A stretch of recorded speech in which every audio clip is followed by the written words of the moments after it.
Dias atrás, o ditador venezuelano Nicolás Maduro disse que seu país estava em preparação máxima e pronto para responder se fosse atacado pelas forças que o governo dos Estados Unidos enviou para o Caribe. Seus comentários ocorreram durante uma coletiva de imprensa em um momento em que o governo dos Estados Unidos se prepara para reforçar ainda mais a sua força marítima nas águas da Venezuela para combater ameaças de cartéis de drogas latino-americanos. Os Estados Unidos não sinalizaram nenhuma incursão terrestre planejada com os milhares de militares mobilizados. Ainda assim, o governo de Maduro respondeu com envio de tropas ao longo de sua costa e fronteira com a vizinha Colômbia, além de instar os venezuelanos a se alistarem em uma milícia civil falida. Diante dessa pressão militar máxima, declaramos máxima preparação para a defesa da Venezuela, afirmou Maduro sobre a mobilização que ele caracterizou como uma ameaça extravagante, injustificável, imoral e absolutamente criminosa e sangrenta dos Estados Unidos. No início da semana, Maduro declarou ao público que sua chamada Milícia Nacional Bolivariana já teria 8,2 milhões de venezuelanos alistados. O número é o dobro da estimativa feita por ele mesmo há 2 semanas, quando havia anunciado a mobilização de 4,2 milhões de milicianos. A declaração de Maduro ocorreu durante o anúncio sobre a criação das chamadas Unidades Comunais Milicianas de Combate, que ficaram distribuídas em 5.334 circuitos comunais, que são agrupamentos de conselhos de bairros controlados pelo regime chavista. Essas unidades, de acordo com Maduro, serão organizadas em 15.751 bases populares de defesa integral, estruturas locais ligadas às Forças Armadas Bolivarianas, onde seriam incorporados os novos milicianos. No entanto, como Maduro obteve 8 milhões de alistados que estariam apoiando seu regime, sendo que recebeu ao menos 4 milhões de votos nas eleições fraudadas de julho de 2024, é uma conta que não bate. Mas o que chamou a atenção foram os movimentos políticos e militares do ditador ao longo da semana, quando mencionou a possibilidade de tornar o país uma república em armas. De acordo com a recente mobilização militar, tanto a nível de milícias quanto de suas forças armadas, o ditador Nicolás Maduro deve declarar estado de defesa em resposta aos movimentos dos Estados Unidos em águas internacionais caribenhas, mesmo a Constituição do país permitir o ato somente diante de uma agressão externa contra a Venezuela. Embora não seja um termo explicitamente definido na Constituição venezuelana de 1999, ele se baseia em disposições constitucionais relacionadas à defesa nacional, como os artigos 322, que estabelece o dever de todos os cidadãos de defender a soberania, o 323, que cria o Conselho de Defesa da Nação como órgão de consulta em casos de ameaça, e 324, que proíbe a posse privada de armas de guerra, reservando-as ao Estado. Ou seja, o ato de declarar estado de guerra é apenas uma formalidade, sendo que os movimentos para isso já foram tomados.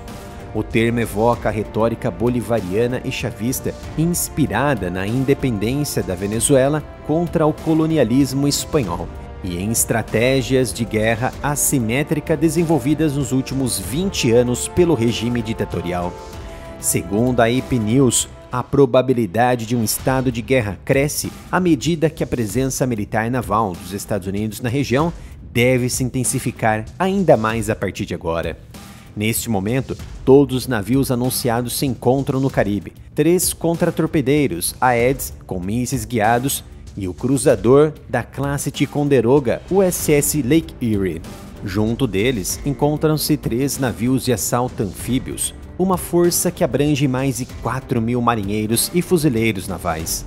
Maduro, empossado para um terceiro mandato de 6 anos em janeiro, após eleições fraudulentas no ano passado, acrescentou que seu governo mantém 2 linhas de comunicação com o governo Trump, uma com o Departamento de Estado americano e outra com o enviado de Donald Trump para missões especiais, Richard Grenell. Ele chamou o secretário de Estado americano Marco Rubio de Senhor da Guerra, que pressiona por ações no Caribe para derrubar o governo ditatorial da Venezuela. Desde a eleição presidencial de julho do ano passado, a oposição política venezuelana tem instado os Estados Unidos e outros países a pressionarem Maduro a deixar o cargo. Sua líder, Maria Corina Machado, agradeceu Trump e Rubio no mês passado pelo envio das embarcações, descrevendo a medida como abordagem correta em relação ao governo venezuelano, que ela descreveu como uma empresa criminosa. Maduro, no entanto, alertou que a ação militar dos Estados Unidos contra a Venezuela iria manchar as mãos de Trump com sangue. Donald Trump planeja agora expandir significativamente a presença naval no Caribe, fortalecendo a aliança com nações europeias como parte de uma estratégia de operações militares na região. Fontes diplomáticas informaram à ABC News que Marco Rubio está em negociações diretas com seus aliados norte-americanos, como México e Canadá, e com os governos europeus da Itália, Reino Unido e França. O plano do Departamento de Estado é unir forças com as forças militares dos países afetados por operações internacionais de tráfico de drogas. A Espanha, por enquanto, permanece fora das negociações. As relações entre o governo espanhol e Washington têm sido marcadas por diversas tensões nas últimas semanas, principalmente à luz dos acordos do governo de Pedro Sánchez com a China, o maior rival geopolítico do governo Trump. A ABC News noticiou na semana passada que 2 congressistas americanos emitiram uma carta expressando preocupação com os laços do governo espanhol com a empresa chinesa Huawei e apontando que tais acordos representam risco à segurança americana. Então já temos um panorama. Os Estados Unidos buscam criar uma coalizão internacional daqueles países que são afetados diretamente pelo tráfico de drogas que passam pela região do Caribe e posteriormente entram em suas fronteiras, causando colapso social, de saúde e segurança pública, bem como fatores econômicos relacionados à lavagem de dinheiro e outros crimes. As conversas de Rubio sobre a operação militar no Caribe também acontecem sob o pretexto de que os cartéis de drogas são organizações terroristas, uma mudança de status que Donald Trump oficializou em fevereiro deste ano, um mês apenas após assumir o cargo. Seu apoio é essencial para a continuidade do meu trabalho em trazer informações e análise de qualidade. Por isso eu peço, apoie o meu trabalho comprando as camisetas da loja oficial através do site reserva.inc/área militar.